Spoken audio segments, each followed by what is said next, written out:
Salut tout le monde, j'espère que vous allez bien. C'est parti pour une nouvelle vidéo avec une nouvelle thématique. Je vous ai dit sur Instagram, est-ce que vous avez envie de me poser des questions? Vous m'avez dit oui et vous êtes très nombreux à avoir lancé des questions dans tous les sens. J'ai récolté tout ça, c'est l'objet de cette nouvelle vidéo. Donc c'est parti pour une foire aux questions. Question de Flower Kiss. Alors Flower Kiss, que je trouve très joli comme surnom d'ailleurs, me demande pourquoi j'ai créé cette chaîne YouTube. Alors, pourquoi j'ai créé cette chaîne YouTube?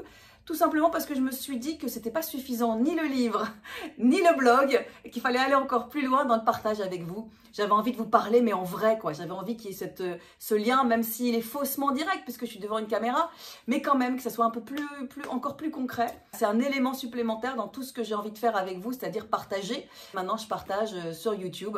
Question de Benouna TPMP. Benouna TPMP, qu'est-ce que c'est que ce nom? J'adore.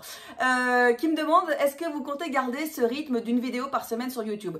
Franchement, pas sûr. Je vais faire mon max, mais ça m'étonnerait quand même. Bon, il y a le blog que je ne veux pas non plus trop lâcher. Il y a évidemment C'est que de la télé, il y a TPMP, il y a les dédicaces du livre. J'ai aussi une petite vie, mine de rien. Mais voilà, je vais faire mon max, peut-être une fois tous les 15 jours, j'espère. Voilà, tenir au moins le rythme d'une fois tous les 15 jours. Une fois tous les 3 semaines. Bon, allez, une fois tous les 15 jours. Question de 100% d'Arca. J'adore vos noms, en fait, j'adore vos noms. 100% d'Arca me demande s'il y aura des invités dans mes futures vidéos. Oui, bien sûr, c'est prévu, il y aura des copains qui vont passer, c'est évident. Aussi, je vais sortir, hein, je ne vais pas rester que derrière devant ma bibliothèque. Je vais me balader avec vous, vous emmener un peu partout dans des trucs que je découvre, des nouveaux sports, des pièces de théâtre, des coulisses, des trucs comme ça. Oui, oui, bien sûr. Et puis, il y a des copains qui vont venir devant ma bibliothèque aussi. Benjamin Gondon me demande si je vais faire participer des fans à mes vidéos YouTube. Honnêtement, Benjamin, je n'avais pas pensé à ça, mais pourquoi pas. Visiblement, je pense que vous avez envie de venir dans mes vidéos. Il faut qu'on trouve un truc un peu sympa à mettre en scène, à vivre ensemble, mais why not? Ellsworth, qu'est-ce que tu me dis, Ellsworth? Tu me dis, quel métier voulais-tu faire quand tu étais petite? Oui, j'ai mon ordinateur sur mes genoux, donc c'est pour ça que je baisse la tête. Hein.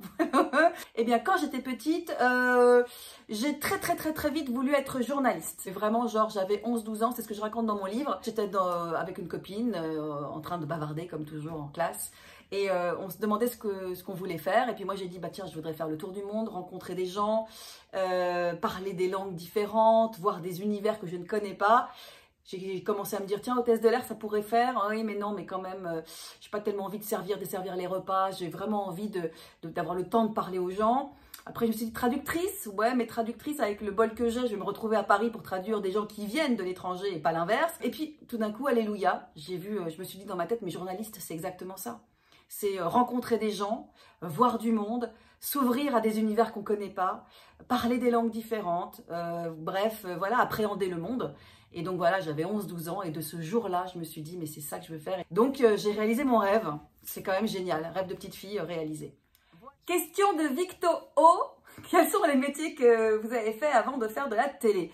J'ai fait des petits boulots comme tout le monde, des petits boulots d'étudiants, mais tout tournait quand même autour de la littérature qui est quand même ma passion absolue. J'ai travaillé dans des librairies, voilà, des librairies, des papeteries et j'ai aussi été caissière au BHV. Et puis ensuite, très vite, une fois que j'étais en école de journalisme, j'ai fait des stages. En fait, mais des stages à Radio France, dans les radios locales de Radio France. J'étais à Radio France Auxerre. Voilà, c'était ça ma passion. Donc, j'ai essayé à chaque fois, j'envoyais des CV pour avoir des stages dans des radios locales. Beyemi me demande comment est ma relation avec Cyril en dehors de l'émission. D'après toi, Beyemi? Mais enfin, c'est mon pote, donc voilà, c'est mon ami, on s'appelle tous les jours. On se parle évidemment du boulot parce que c'est à la fois mon pote mais aussi mon patron, mon producteur. Donc un producteur et une animatrice, voilà, ça se dit plein de choses de télé, ça parle télé. Puis Cyril aime la télé, vit télé, mange télé, respire télé. Donc voilà, on parle beaucoup de ça. Et puis on parle aussi de la vie. Enfin voilà, c'est un ami. Il se trouve qu'il a une double casquette. C'est à la fois mon ami et puis mon patron, mon producteur. Mais on arrive vachement bien à distinguer les deux. Je sais à qui je m'adresse quand je lui parle en fonction de l'instant T et de la conversation qu'on a. Allez, une autre question. Raph me demande quel est mon chroniqueur préféré. Bon, les amis, mon chroniqueur préféré, c'est une chroniqueuse, c'est Géraldine Maillet, c'est mon amie, je la connais depuis 20 ans, ouais 20 ans, je l'adore, je trouve que cette fille est géniale. Elle est brillante, elle n'est pas là où, jamais là où on l'attend. Là, Géraldine, on imagine que c'est une grande bourgeoise, c'est une fille de province, on imagine qu'elle est snob alors qu'elle mélange des amitiés de tout style, de tout genre. C'est une fille qui a vécu des choses assez dingues. Lisez d'ailleurs son livre Acouphènes sur son histoire avec sa maman qui est sourde. Voilà, c'est une fille profonde, voilà, qui est jamais pleine d'a priori, au contraire, et je l'adore. Donc c'est Géraldine. Allez, une autre question. Et Antoine me demande si j'ai aimé le Chocolat Gate.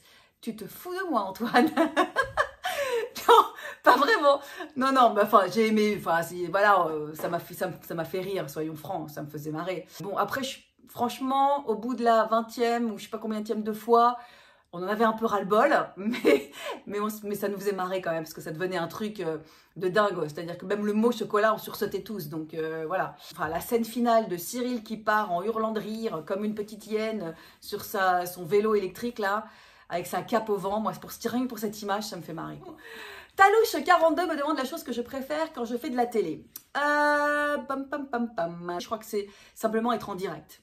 Déjà, le fait d'être en direct, moi, c'est un kiff absolu. Il y a un truc de magique dans le direct qui n'est pas dans une émission enregistrée, même si elle est enregistrée dans les conditions du direct, même si on sait qu'il n'y a pas de montage et que ça sera délivré brut de pomme. Il y a un truc magique dans l'air. C'est comme, j'imagine, un artiste qui monte sur scène. On ne peut pas faire 2 fois la même prise. Il n'y a pas de prise, justement. Donc ça, j'adore. J'aime quoi d'autre encore? J'adore faire des interviews. C'est vraiment une passion pour moi. Ça revient à ce que je vous disais sur le métier de quand j'étais petite fille, ce que je voulais faire, c'était rencontrer des gens. Et pour moi, faire de la télé, c'était ça aussi. C'était rencontrer des gens qui n'étaient pas forcément de mon univers, l'élargir, l'agrandir et dialoguer avec des gens voilà, que je trouve brillants, qui m'instruisent, qui m'apprennent des choses, qui me font aller plus loin dans ma construction intellectuelle, etc. Donc, c'est les 2 trucs que j'aime le plus, le direct et puis l'interview.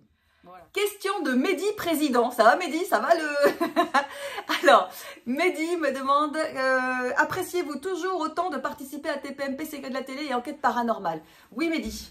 Oui, parce que pour les 2 premières, TPMP et c'est que de la télé, je suis en direct, donc tout peut se passer, tout peut se produire. On s'endort jamais sur nos lauriers, on change les séquences, on bouge tout le temps. C'est jamais la même émission. Voilà, moi je suis très très fan de ça. Enquête paranormale, c'est tout récent, c'est tout chaud. C'est un carton, ça marche très très bien. Ça bouscule un peu mon esprit cartésien. Donc ouais, non, pour l'instant, moi je suis une animatrice et une journaliste comblée, ravie, heureuse. Alors Pernel me demande si je crois au paranormal. Alors, pour être tout à fait honnête, justement, on est venu me chercher parce que j'ai un esprit hyper cartésien, parce que je suis plutôt journaliste, je ne crois que ce que je vois, un peu saint Thomas d'Aquin, tu vois. Et justement, il fallait quelqu'un qui ait ce recul-là pour animer cette émission, pour présenter cette émission. Mais je dois dire que depuis que j'anime cette émission et que donc du coup je suis avec les équipes de rédaction et de production de cette émission, eh ben mon esprit a un peu vacillé. Je suis encore extrêmement cartésienne, mais je reconnais qu'il y a des choses que la science n'arrive pas à expliquer. Je reconnais qu'il y a des choses qui me posent question et que je sais que je ne sais pas. Peut-être que la science aura la réponse dans des années, dans quelques années, mais il se trouve qu'il y a quelques sujets qu'on a abordés qui m'ont un peu fait froid dans le dos. Alibi54 me demande quelle est l'émission que j'ai préféré présenter. Dans toute ma carrière, waouh, dans toute ma carrière, j'avais adoré sur TF1 une émission qui s'appelait Défense d'entrée, que j'ai présentée avec Thomas Hugues et puis ensuite avec Damien Givlet.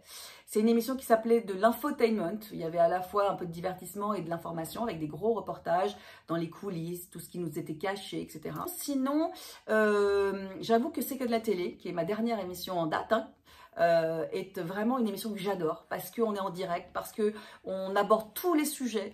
Ça peut être de la société, de la politique, de la santé. Donc voilà, moi j'aime bien comme ça qu'on puisse varier, moduler et travailler sur plein de thématiques différentes, plein de sujets différents. Donc voilà, c'est les 2 émissions sur lesquelles vraiment j'ai un plaisir fou. Question de Nadjet maintenant qui me dit Valérie, comment faire face aux critiques? Écoute Nadjet, que te dire? Ça dépend de qui viennent les critiques et comment elles sont formulées, si tu vois ce que je veux dire. Si les critiques sont constructives et si elles viennent de quelqu'un qui a un discours un peu cortiqué, qui explique pour quelles raisons telle ou telle chose le gêne, Moi, je suis tout à fait apte au dialogue et au contraire, ça fait avancer et puis on le prend pas mal. Voilà. Maintenant, si c'est sur les réseaux, quelqu'un que je ne connais ni d'Ève ni d'Adam qui me dit je t'aime pas, j'aime pas ton rire, j'aime pas ta gueule, je sais pas, t'es grosse, t'es maigre, j'aime pas tes cheveux, enfin, ça n'a pas d'intérêt et pour le coup, ça ne m'atteint pas. On peut dialoguer, c'est ça que j'aime moi, c'est d'avoir vos retours, votre sentiment, vos réactions, quand vous aimez, quand vous n'aimez pas une séquence. Je réponds beaucoup, souvent. Les personnes à qui je réponds pas, en revanche, c'est ta gueule ou t'es nul, ça n'a pas d'intérêt, je ne vais pas répondre à ça. J'essaie de faire la part des choses et de ne pas être impactée par ce qui n'est pas impactant en fait. Mais en même temps, c'est aussi la règle du jeu d'avoir des critiques, c'est comme ça, voilà, maintenant, on sait qu'il y a des gens qui vont critiquer pour critiquer. Bon, bah, c'est la règle du jeu, c'est pas plus grave que ça. L'important, c'est aussi de savoir ce qu'on a fourni, nous, comme travail. Bah, si mes équipes me disent, Val, c'est bon, on est d'accord tous ensemble, et on a fait tous ensemble le maximum, on a ramé dans le même bateau tous ensemble et tout, bah, ça va, moi. Question de Bilou401, elle me dit, vous avez l'air d'avoir peur de rien, mais qu'est-ce qui vous inquiète dans la vie? C'est vrai que j'ai pas peur de grand-chose, si ce n'est la mort, évidemment. De toute façon, rien n'est bien grave. Hein, on s'en relève, à part des problèmes de santé très très graves, le reste. Donc moi je suis un petit peu fataliste et donc très optimiste.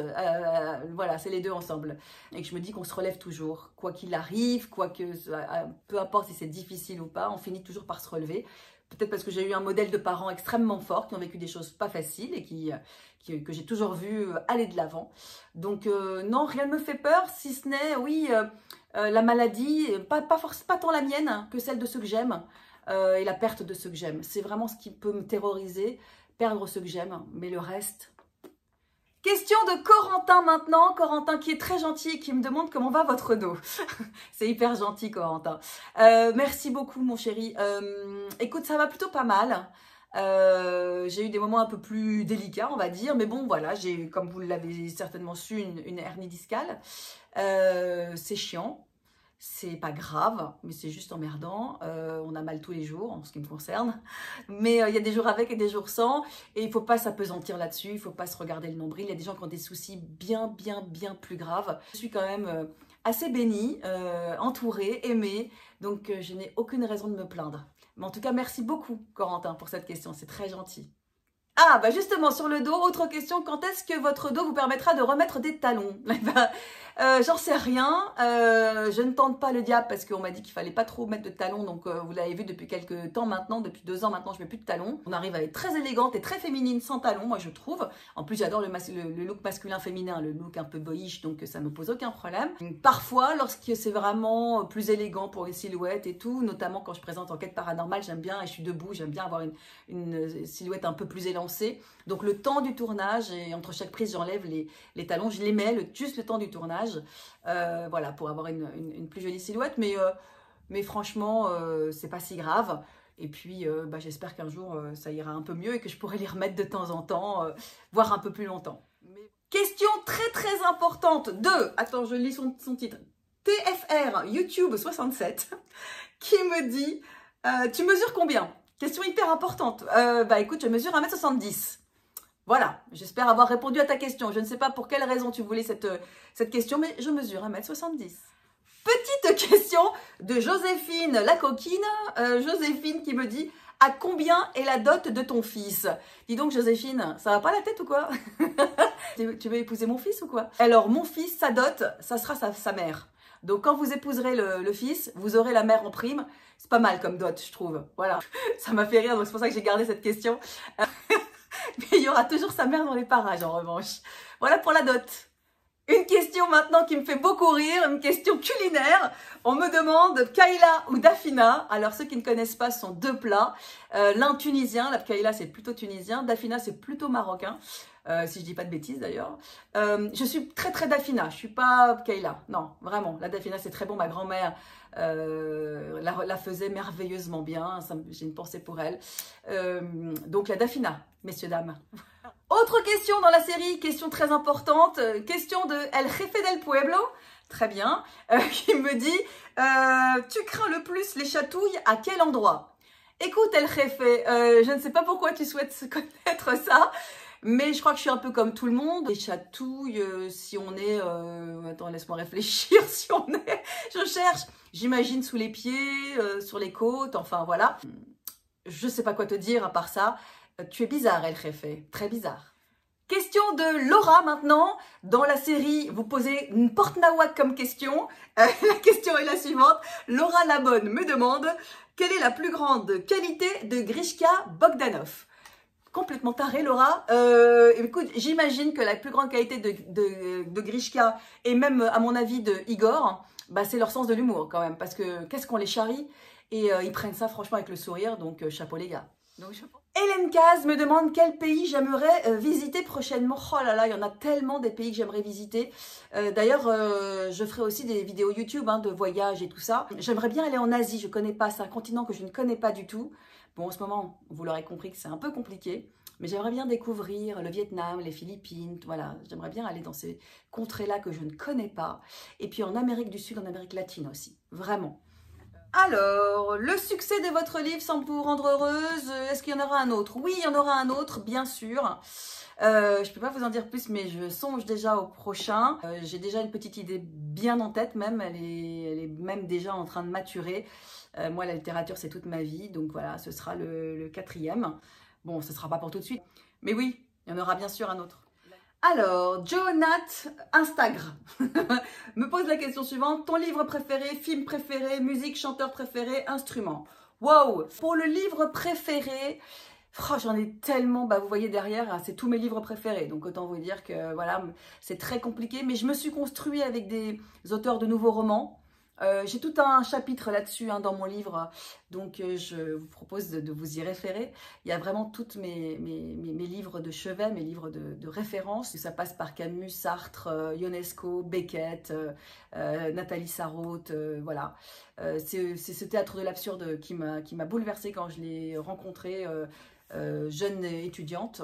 C'est des auteurs qui comptent beaucoup. Et moi, de toute façon, chaque période de ma vie est accompagnée par des livres et des livres complètement différents. Après, vous m'avez dit film préféré. Mon Dieu, il y en a plein de films préférés.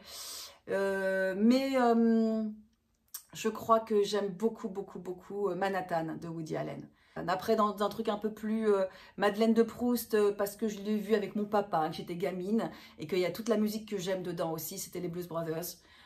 Parce que j'aime la musique noire américaine, le gospel, le soul, la soul et tout ça. Et dedans, il y a Aretha Franklin, il y a James Brown, voilà, il y a une BO de dingue dans ce film. Donc voilà. Et puis musique, chanteur, chanteuse préférée, wow. Là encore, je vous ai dit Aretha Franklin, elle est là-haut. Pour moi, il n'y a pas mieux que Aretha Franklin. C'est la mère de toutes les chanteuses du monde entier. Et puis après... j'ai adoré, alors je sais que ça peut surprendre, mais moi, j'ai découvert le rap quand j'étais plus jeune, donc il y a quelques années de ça maintenant. Donc les rappeurs actuels, je les connais peu, mais vraiment les tout premiers rappeurs, voilà, ça a été un choc, une claque. Eminem a été voilà, quelque chose que vraiment j'ai pris en pleine face, que j'ai adoré. Je vais vous dire d'autres encore. Tu m'as demandé l'instrument préféré. Bah, je joue du piano, vous le savez, vous l'avez vu dans TPMP, comme je joue du piano tellement bien. Mais oui, j'ai fait le conservatoire. Le piano pour moi est un instrument magique. Medaf Prod me demande ma plus grande passion. Bah écoute, ma plus grande passion, la littérature. Indéniablement, la littérature. J'ai envie de rajouter un peu la mode aussi, parce que c'est vrai que j'aime ça et que, contrairement à ce qu'on peut penser, la mode, c'est pas forcément futile, c'est pas anecdotique. La mode, ça renifle l'air du temps, ça dit des choses de notre société, de ce qu'on accepte ou de ce qu'on n'accepte pas, de ce qu'on tolère ou de ce qu'on tolère pas, de ce que portent les hommes et les femmes. Ça dit beaucoup de choses. C'est pas si superficiel que ça, c'est pas si anecdotique que ça. Donc voilà, littérature et mode. Question de Justine qui me dit entre la télé, l'écriture ou la mode, tu garderais quoi? Oh là là là là là là là là, c'est trop compliqué ça. Je sais pas quoi te dire Justine, honnêtement c'est super dur. Non mais je pense que la télé je peux m'en passer, étonnamment, même si c'est ce qui m'a construit, etc. Mais bon voilà, ça fait 25 ans que j'en fais. Je crois que peut-être je pourrais m'en passer. L'écriture et la mode c'est compliqué. Ouais, voilà. C'est ma réponse. Elle n'est pas claire, mais c'est ma réponse. Fares Rejam me demande ta pièce mode indispensable. Ah, ça y est, on parle mode là. Ça y est, c'est parti. Ma pièce mode indispensable, je te dirais la veste de tailleur. Ouais, c'est indispensable parce que ça va avec tout. Tu peux la mettre avec un jean, c'est cool, et en même temps, tu es un peu chic. Tu la mets sur un pantalon un peu plus habillé et tout de suite, ça upgrade encore ta tenue. Donc, ouais, je pense que la veste de tailleur, c'est quand même une pièce mode un peu basique, un peu indispensable. Ça et la chemise blanche. Une chemise blanche, pareil. Un jean, t'es cool, mais chic. Et pantalon noir, chemise blanche, imparable.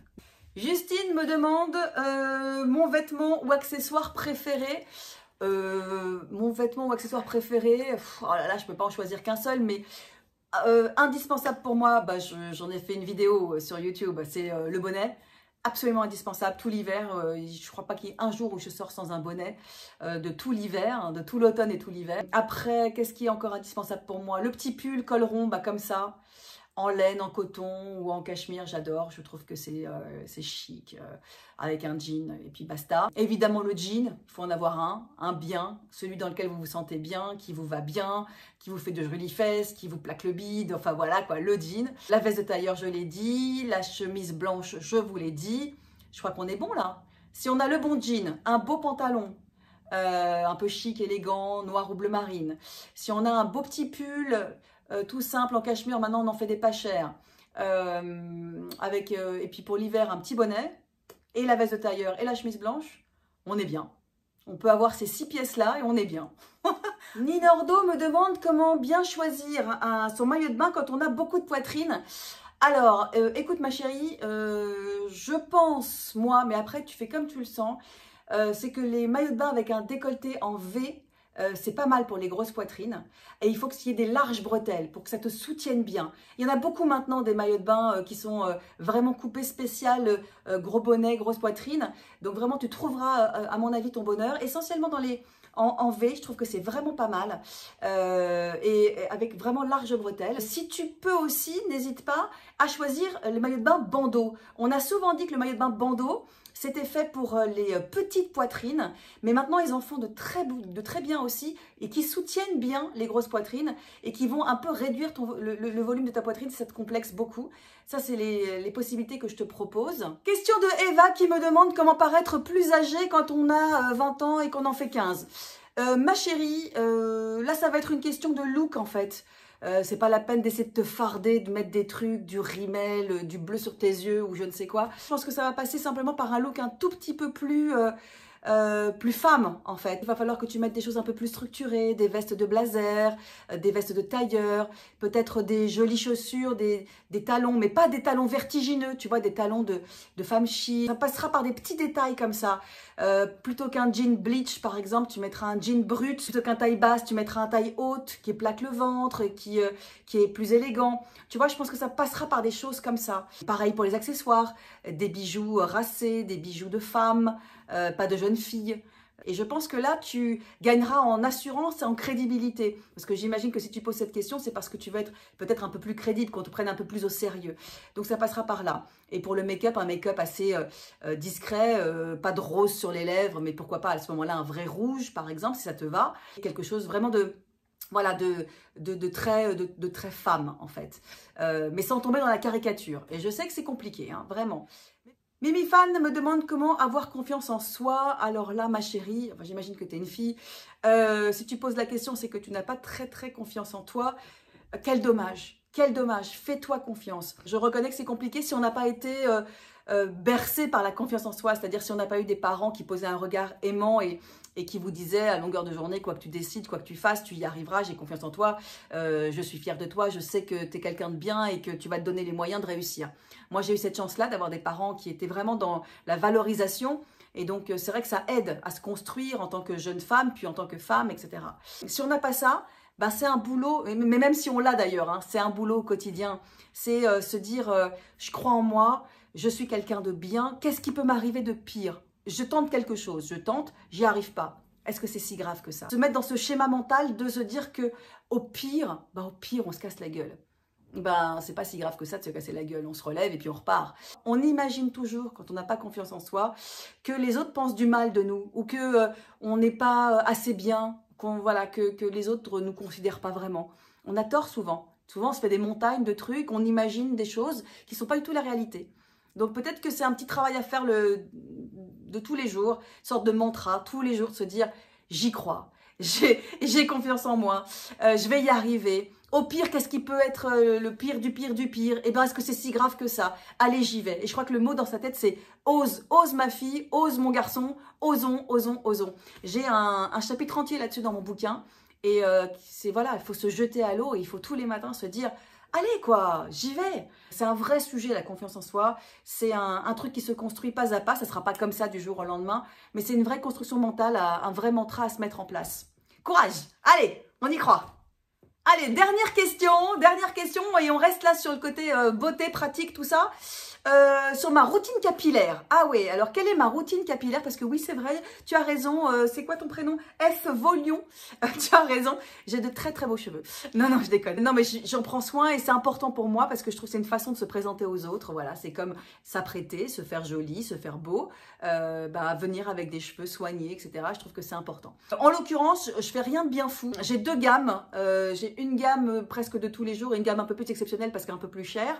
Celle de tous les jours, c'est LCF de L'Oréal. C'est pas un truc de dingue, vous l'avez dans tous les supermarchés. Je prends moi parce que j'ai des cheveux et frisés et secs. Le shampoing cheveux frisés secs. Je mets toujours avec un démêlant et une fois par semaine ou une fois tous les 15 jours. Soyons honnêtes, parce que j'ai un peu la flemme, un masque. Toujours de cette gamme-là.